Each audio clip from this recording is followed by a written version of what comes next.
Hi, everybody. My name is Monica, and I am an alcoholic. Doreen asked me to speak tonight, today, about a week ago, and I got to tell you, I really didn't want to do it. But I was taught a long time ago that when AA asks you to do something, you really try hard to say yes. So I fretted about it, and nothing really jumped out at me as to what to say. And I thought, you know what? When you don't know what to do, you just pray and just say, may God work through me. So my task here today is to tell you what I was like, or what it was like, what happened, and what it's like now. And in so doing, I have to share with you some of the most painful moments of my life. I'm standing up here to tell you that this alcoholic came here for a reason, like many of you did. My life was not on a winning streak when I came in here. And it's very painful to recollect what happened. But my purpose in so doing is to hope that somebody in this room can identify with my story. Somebody in this room will have forgotten how bad it is when you're drinking. Somebody in this room will say, I can relate to that, and I'm so glad that I came to this meeting today. And if not, well, you're stuck here for an hour anyway, so there's the door. My sobriety date is August 1st, 2010. And I only say that to you not to, impress or whatever, but to say that I've been coming to these meetings ever since I got sober, even before I got sober, and I'm still here. And why am I still sober today? Because I do exactly what I did when I first came in these rooms. So my story begins with, looking back over my life after I got sober, I realized that my alcoholism occurred long before I took my first drink. And I had been sober many years before I really started to assess my childhood and some of the thinking patterns that I had that brought me to the point where when I took my first drink, I went, I'm here. I'm finally that person I always wanted to be. I had more courage. I had less inhibitions. I was funnier. And I didn't realize that at first because I was always kind of okay with who I was. But what I realized is I didn't want to be me. I wanted to be like you. Not you, but other people. I wanted to be like the popular girls in school. I wanted to be like the people who were had their shit together. I wanted to be like people that always knew what to say and how to say it, because I always seemed to be struggling for the words. I never handled conflict well, and so I just didn't say anything. I was fairly shy. Most people find that hard to believe. But the person I was then it was very clear to me that, looking back, that I was destined to be an alcohol abuser. First time I took a drink was with my cousin, who was a little older than I, but she always had the goods. I don't know how she got them, because she was young too. But I remember having rum and Coke, and I did like 80% Coke and probably about a shot of rum, and I drank the whole thing down, and I waited.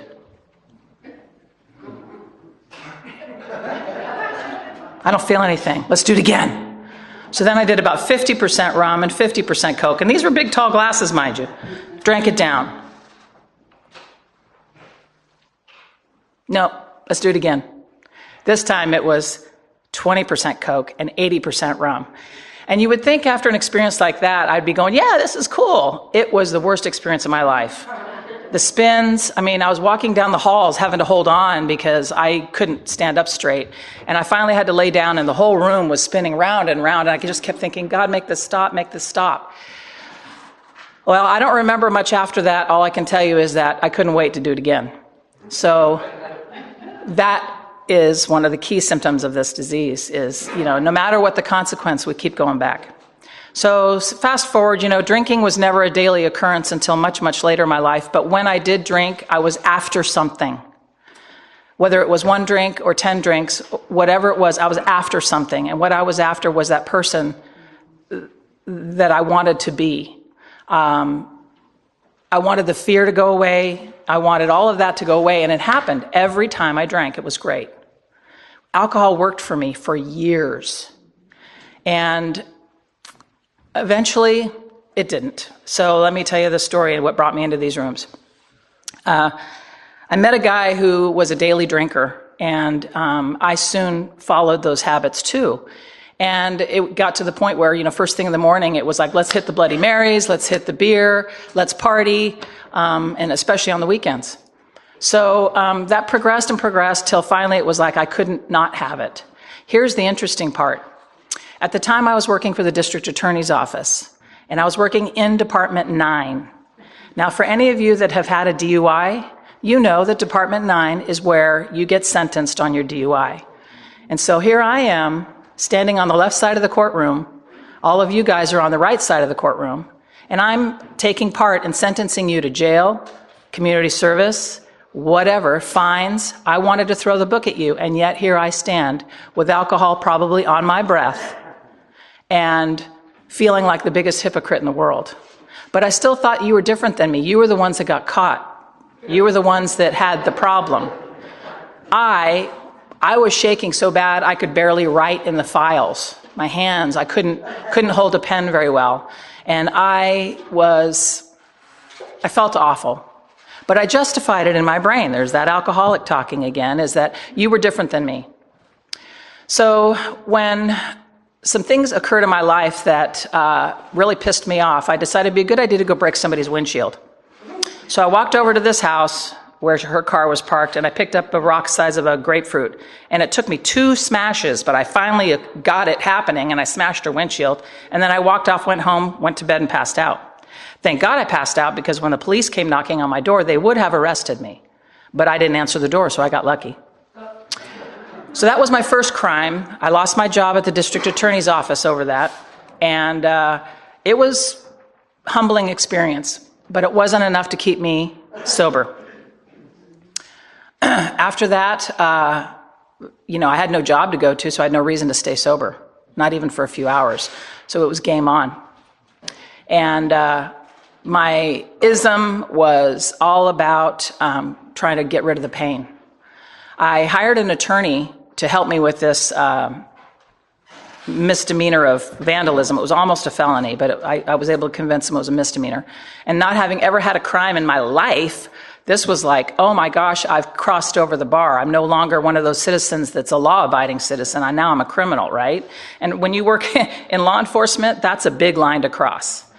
So I needed to get out of this. I needed to have this all go away. And I hired an attorney, which, believe me, I didn't have the money for it, but I had to. And I told him my story. I said, I walked over there and I remember picking up a rock and I remember smashing the windshield, and that's really all I remember. And without skipping a beat, he looked me straight in the eye and he said, "You're an alcoholic. You need to go to AA." And I was taken aback. It's like, whoa, whoa, whoa, whoa, whoa. How can you diagnose me after just what I've told you? Now, looking back, I can see, as soon as he understood that I was in blackout, normal drinkers generally don't get into blackouts. Normal drinkers don't do what I did, cause injury to other people's property and so forth. I thank him today for those words, because as hard as they were to hear, it got me in the rooms. So I told him about my fears. I said, I can't go to AA. Half the people there are people I sentenced to jail. And I just can't face them. He goes, pfft. He goes, let me give you a list of meetings. Let me give you the ones where, you're not likely to see the rough crowd. It'll be the business people and blah, blah, blah. So I was really at the end of my rope, and I said, I'm willing to do anything. I got to get out of this criminal matter. If it'll look good for the judge, I will go. Never once thought about quitting drinking. I just didn't want to have these criminal consequences. So I came to, my first meeting was at the church at Benton and Quartz Hill Road. It was a Wednesday night live meeting, and I'll never forget it. I remember walking in. I couldn't tell I was in the right place because there wasn't like a big sign saying, "Alcoholics, come this way." So I walked up to the first person I saw, and I said, is this for alcoholics? Yes, this is it. Welcome, welcome. Come in, sit down. And I sat there, and immediately, as soon as my butt hit the chair, the tears started falling, because I knew it was game over. I knew that my life no longer would be normal, but I was still hopeful that I could bring it back to normal. I was still hopeful that I could get out of this criminal matter, go back, find a new job, and just pretend like it never happened.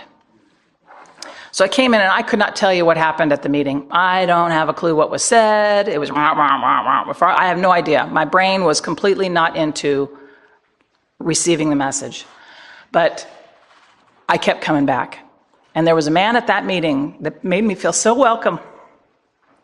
And every time I see him, I remind him, I said, 8 years ago, you said hello to me. You acknowledged me. You welcomed me into the rooms. And thank you so much for that, because I'm coming back because of that. Anyway, so I kept going to meetings with my court card, because not that I was ordered to come, but because I wanted to look good in front of a judge. In the meantime, not having given up drinking, I would sit and read the big book with my Corona in hand, thinking eventually just through osmosis, I'm going to recover, right? I get credit for reading the book, right? And that somehow didn't work.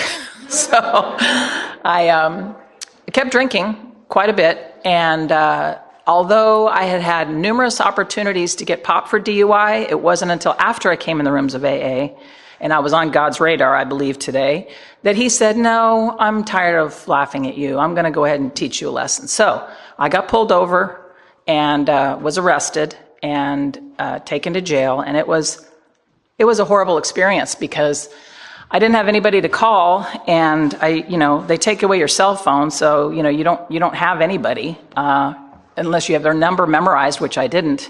And so, eventually I was released, overnight kind of thing, once you sober up. And I thought, that's it. I'm not drinking ever again. This was a horrible experience. I can't believe it. And I have to quit drinking. So I really doubled down my efforts coming into these rooms. I will tell you that I did not get a sponsor. I will tell you that I did not work the steps. I thought just coming to meetings would, get me started. So I didn't drink for 30 days. And I was very, very proud when I got to come up on this very stage and receive my 30-day chip. And I thought, I got this. I know about alcoholism. I know that I can't drink. Done. Cured. So a couple of days later, my girlfriend, who's got a boat, says, hey, let's go out to the lake. And this girlfriend, mind you, is a drinker, and so is all of her friends. And I thought, I can do this. I'll bring my little cooler full of iced tea and water, and I brought my son with me, who was at the time about, 10. And we drove out to the lake, and we were out there. And I was drinking my iced tea, and I was like, I got this. And they were all drinking and laughing and swimming. And right around that time, I remember thinking, it wouldn't hurt to have just one. And so it was about 2:00 in the afternoon, so I lasted all day. I was really proud of myself for that. So I thought, I can handle just one. So I went into her boat, and I had her pour me a glass of white wine. And I can honestly tell you, to this day, I'm looking at this glass of wine. And it was one of those pivotal moments in your life when you realize you have a decision to make. There's a fork in the road. What are you going to do? My ego said, let's do it. So I took a drink, and I honestly don't remember anything after that. It was like a pre-blackout, until the handcuffs were put on me a second time. This time, though, my son was in the car with me as I was driving home from the lake, and that's felony, child endangerment.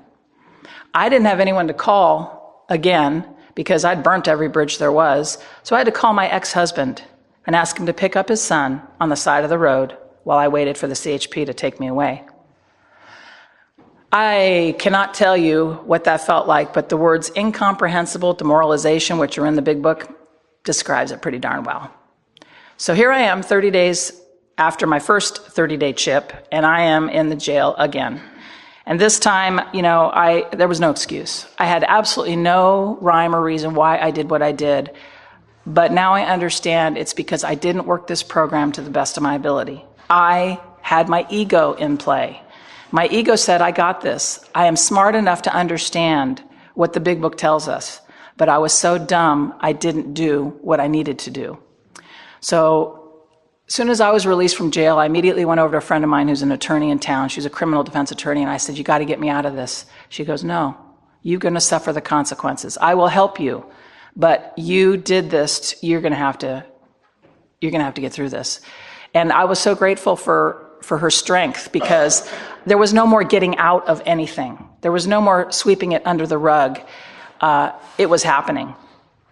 And I thought, well, I'm not going to tell anybody at work or my friends. I'm not going to tell anybody. I'm going to keep this a secret. I'll go through the court system. I'll do what I got to do, but I'm going to keep it a secret. Well, That didn't work either. Somebody I know that had a grudge against me, it was someone I dated for a short time, decided it would be a good idea to take my mug shot, put it on an 8.5 by 11 colored print saying, Monica was my name at the time, Monica arrested for DUI or driving under the influence of alcohol and or drugs on this date, and here's her address. And he took like 50 of those and plastered them all over the neighborhood in which I lived. Yeah, it was devastating and legal, mind you, because he was an attorney, so he knew what he was doing. So somebody knocked on my door about 7 o'clock in the morning and said, "Did you know these are all over your neighborhood?" And I said, "What?" And my poor little son, who plays with kids in the neighborhood, had to get on his little bicycle before school that day and run around the whole neighborhood, taking them off of windshields, doorknobs, mailboxes everywhere. And I'm sure it was a humiliating experience for him. So there was no keeping it a secret, is my point here, is that now the word was out, and there was, he called my employer, he called the real estate board, he called the other licensing affiliates that I'm involved with, and there was no secret now. So now I had to face up to the fact that not only was I an alcoholic, but everybody knew I was an alcoholic. All right.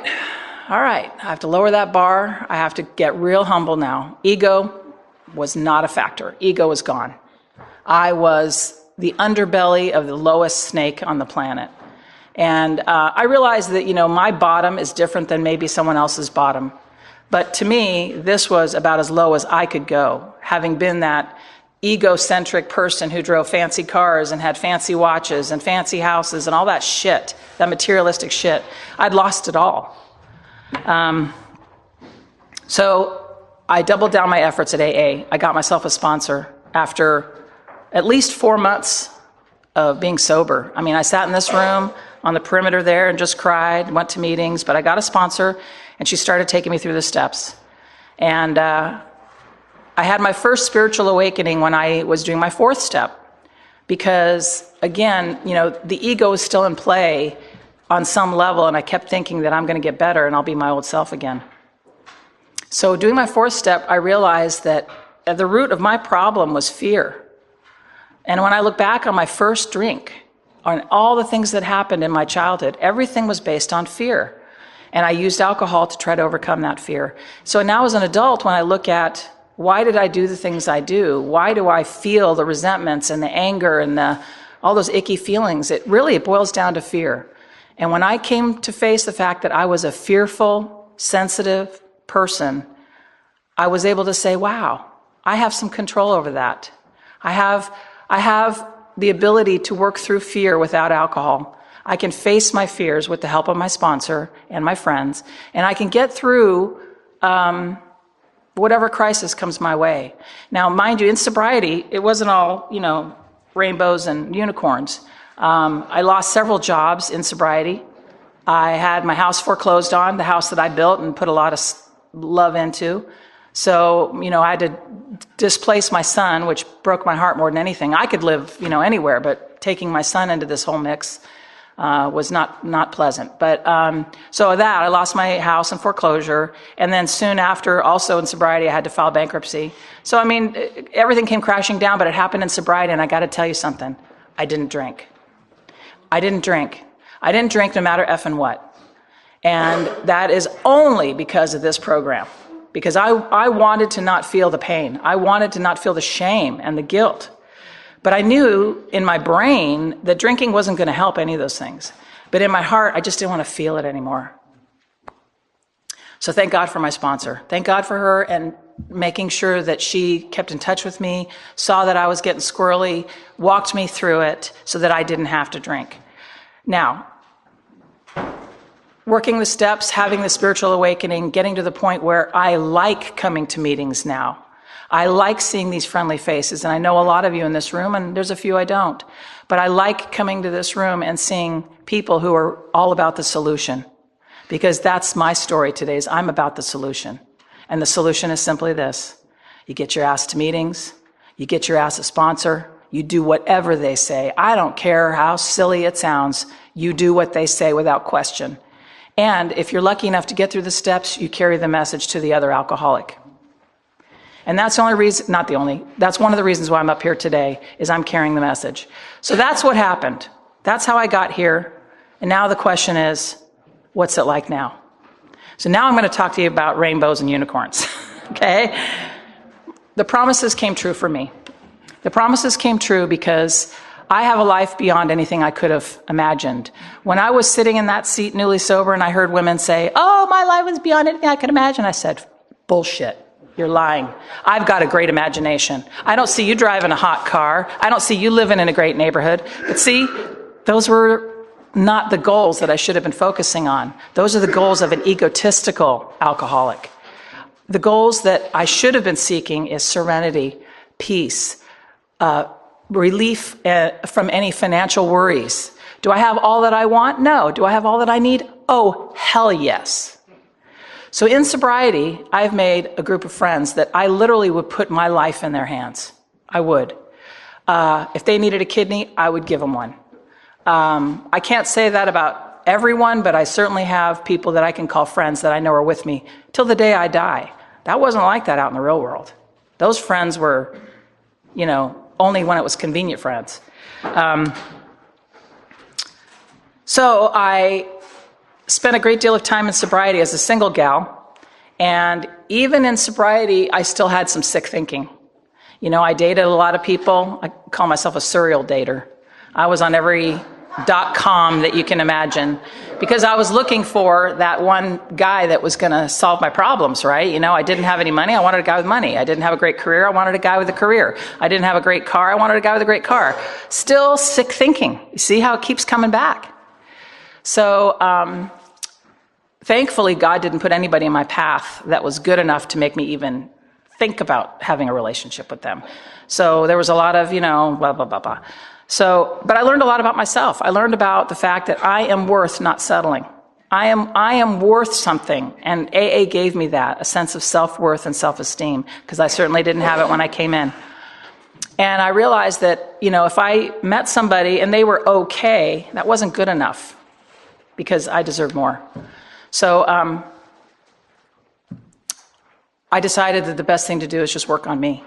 My sponsor gave me this advice. She said, put on a piece of paper everything that you want in a partner. And I did so. I wrote down, from their religious affiliations to, what they did for work, what they did on their spare time, their relationships with their parents, the siblings, the kids, blah, blah, blah. I wrote everything down that I thought I wanted. And then she looked me straight in the eye and she says, okay, take that list and now become that. That surprised me that she said that. It's like, well, what do you mean become that? She says, you've got to be all those things on your list because those things are obviously important to you.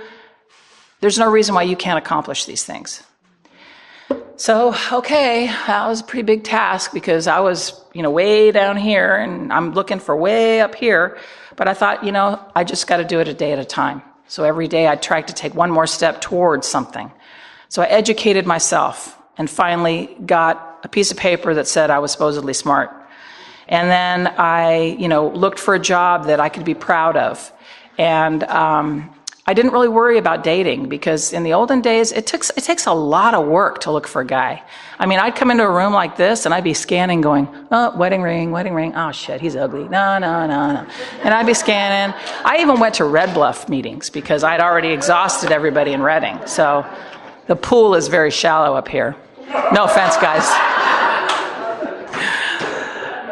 But it's a good thing I didn't date any of you because then I'd have to face you and go, oh, God. So I focused on me. I went into volunteerism. I went into sponsorship. I went into being of service at Winterfest and the intergroup barbecue out at Whiskey Town. I was a member here at Alano Club, and I was involved in getting paint and work done. And those wood floors that you're walking on, I want you to know, my hand went into that. It felt really good to do something to be of service, and it helped me. I got something out of it. So then one day my friend calls me and goes, hey, there's a coupon for Match.com. Why don't you do it? And I said, oh, I don't know. She goes, it's only $16. Go ahead and do it. And I said, oh, all right. So I got the coupon, and I went ahead and joined. And yeah, that's my match right there. So I went ahead and joined, and, being a non-drinker, it's tough to be in the dating world because I knew myself well enough to know I could not be with someone who drank. And I had already dated a few guys who chose not to drink because of their religious background or whatever, but they weren't right for me either. And so in my heart, I thought, I just need to be with somebody who doesn't drink, who's not a fanatic. And again, the pool was rather shallow, but lo and behold, I found one, and I thought, well, he doesn't have a picture on there. And I always promised myself I would never click on somebody who didn't have a picture because they're probably butt ugly, right? And so second thing is he wasn't actually divorced yet. And I promised myself I would never date someone who wasn't totally free. And the third one was he'd never had any kids, because to my mind, you learn a lot about sacrifice when you have a child. But this particular person that I saw, not only did he not have any kids, but he had fostered 66 kids of his own. And the fact that it was 66 exactly, it wasn't just a few dozen or lots and lots, it was 66. That really spoke of his character. And he did put it in his profile that although he was legally married, that they were living apart and had been for a couple years. So I thought, okay, that's not really breaking the rules. But the picture thing, I thought, oh Lord, what am I going to do, if he's like really ugly? So we talked on the phone a little bit, and I said to him, you're breaking all my rules here, but the first and foremost is I don't see a picture of you. You've got a picture of me. I need a picture of you. And he goes, I don't know how to do all this technology stuff. Just look on Facebook. I know this sounds like it's off topic, but trust me, there's a reason why I'm telling you this story. So I go, okay, I'll look at Facebook and I'll look at his picture. And so finally I look up his name and there's his picture. And I think, okay, this is good. And I scroll down and reading whatever's there. And lo and behold, we have one friend in common. It was my sponsor. So you can all imagine who my next call was to. And I said, hey, Barbara, what do you think about this guy, Robin? She goes, oh my God, he's the sweetest guy ever. He and his wife didn't work out, but he's such a sweet guy. You should really see him. And of course, I find out later that he calls Barbara and goes, what do you think of Monica? And here's a woman that knows all my dirty secrets, okay? So you don't want to tell your boyfriend to call your sponsor unless you're pretty clear that, what she says is going to be okay. But she said the same thing. She goes, Monica is just great. So that gave us the green light to move ahead, and we got married. But I got to tell you, I have a 2-year rule. So a lot of you alcoholics don't understand this. You think that on the second date, it's okay to bring the U-Haul, right? No. We dated. We didn't even live together till after a year. Then we dated for, we lived together another year. So we had a 2-year rule. Engaged at 2 years, engaged at 1 year, married at 2 years. And now we've been married 2 years. And I will tell you that you've never realized the benefit of working a program, besides getting sober, than when you're in a relationship. Because when you're in a relationship, all these uglinesses come up, all this entitlement, all this ego comes up where, what about me? Why aren't you putting my needs first? How come you didn't do it my way? But that's not the way it works. You got to work a program in all your affairs. And for me, that means, not speaking when I'm angry, not calling names, not behaving in a way that I'm going to need to make an amends, because I hate doing that. And just trying to work in a loving way. And I'm not perfect. Far from it. But I'm better now than I was before I got in the program. So what it's like today is basically I have a wonderful job. I have a wonderful spouse who also works the program. He's coming up on 10 years sober. And we talk the program all the time. He knows that I have a busy schedule with working with sponsees and going to meetings, and he supports that. The AA is firmly planted in my home. The big book is out on the couch, as well as the 12 and 12. It's out there right in plain sight because it's, frequently something that we pick up. And, the best part of all of this is that I'm the woman I always wanted to be. I didn't think I could make it. I didn't think that I could be just like those other girls in high school that had their shit together. But I can tell you that in working the steps and doing a lot of soul searching, I am now pretty close to where I always wanted to be. And I continue to work on myself because we're all, we all have issues. And the ism is alive and well in my brain. I still have that stinking thinking that comes in, but I don't have to act on it. I've got my sponsor and my girlfriends that I can call and say, hey, does it sound like a good idea for me to go to on a vacation where there's going to be a lot of drinking people?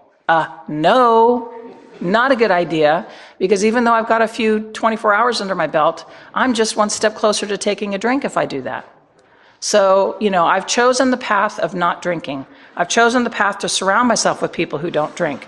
I've chosen the path of not having any alcohol in my house, not even mouthwash, and I want to keep it that way. There's no reason to tempt fate, because I already learned from my first 30 days of sobriety that I don't got this. I don't got this. I'm just as much an alcoholic today as I was with alcohol on my lips. I have to be mindful of the fact that if I don't continue to do the things that I got to do, I'm going to go right back there, and that quick.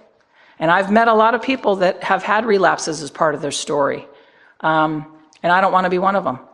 So I continue to go to meetings, and I love them. I love going to meetings. I love to see the friendly faces.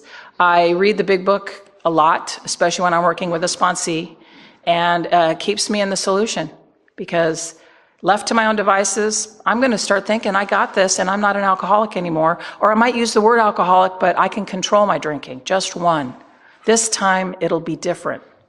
And if you ever say that to yourself, this time it'll be different, whether it be a boyfriend, girlfriend, whether it be cigarettes or overeating or sex or alcohol or anything. If you say this time it'll be different, you are fooling yourself. Because if you're in the room here today, you probably have a problem with alcohol or other things.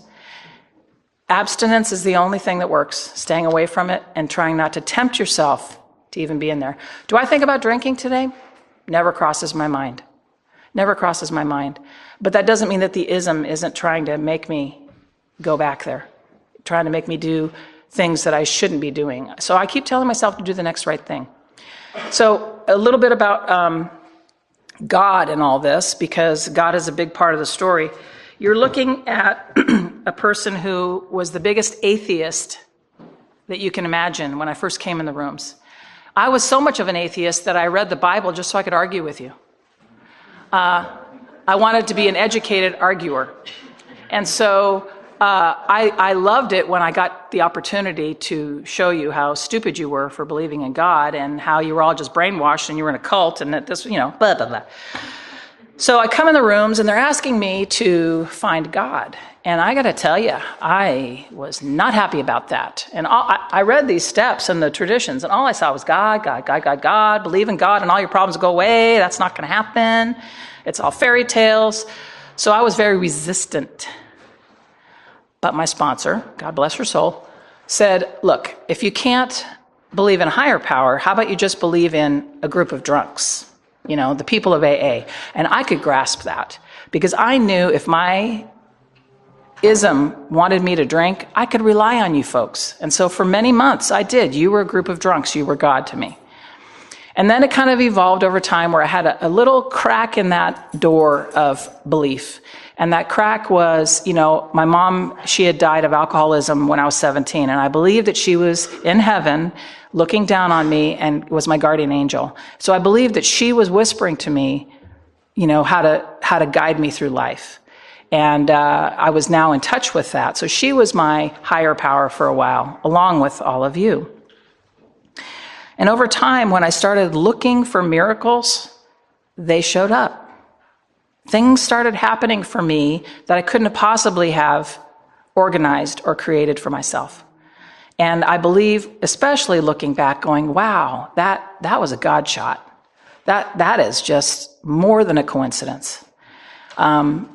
So then my belief started to blossom in maybe, just maybe, there's something out there that I don't understand, but clearly there's things that are going on that I had nothing to do with. It was chance, it was coincidence, but it was really God.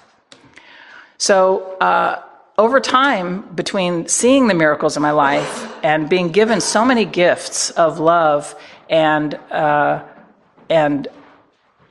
serenity and all of these wonderful things, I really felt blessed, and I realized that I didn't do this. It was given to me. It was a gift.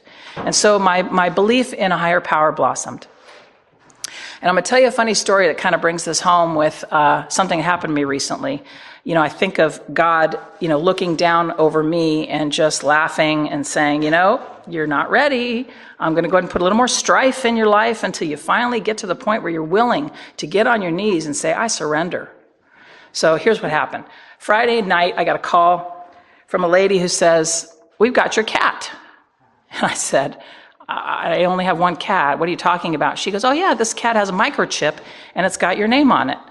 And I said, what are you talking about? She described the cat and I said, I haven't seen that cat in 4 years. When I lost my house in foreclosure, I had quite a few cats and I tried to capture as many as I could, but several of them were just not around.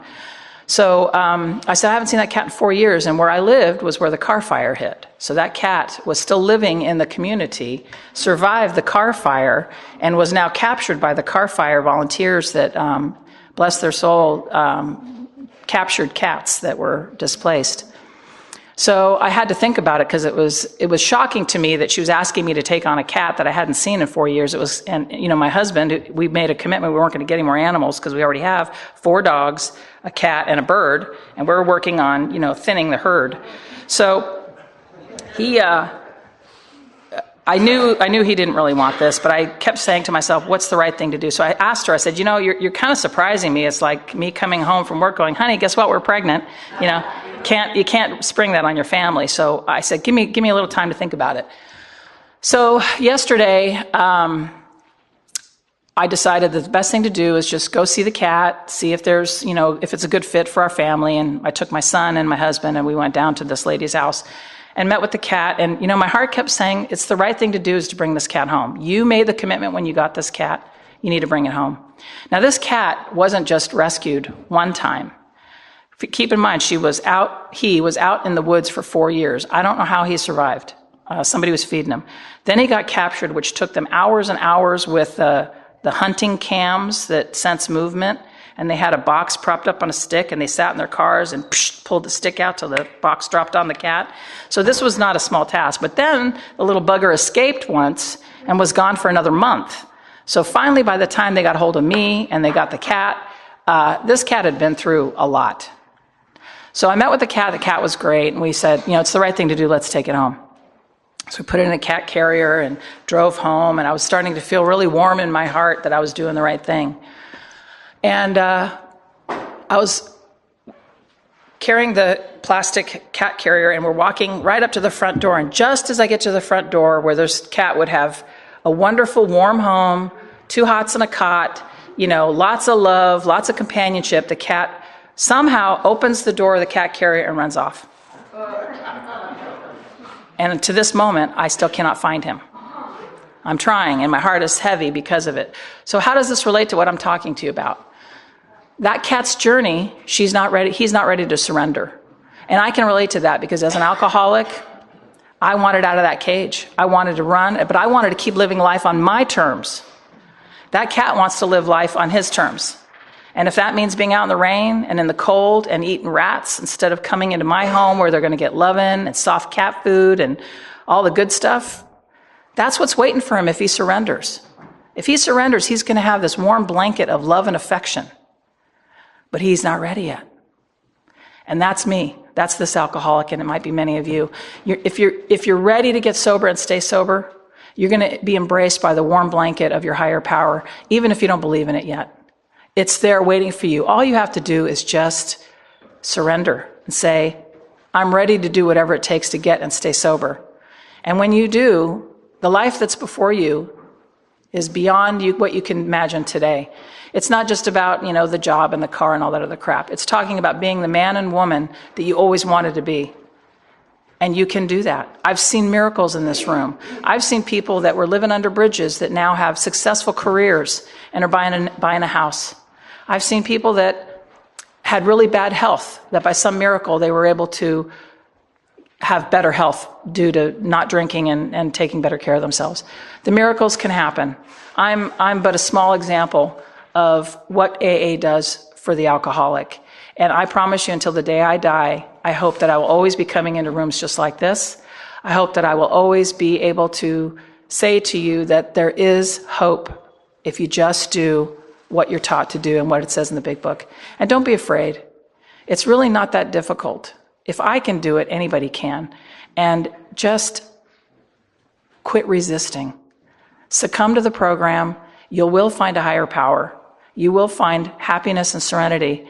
And you will look back on your life and go, why did I wait so long? Why did I want to sit out in the rain and the cold when I could be in a nice, warm, loving environment? And AA is that for me. It's a warm, loving environment. And I just love all of you. I love Alcoholics Anonymous. And I'm so grateful that you let me come up here and speak today. Thank you.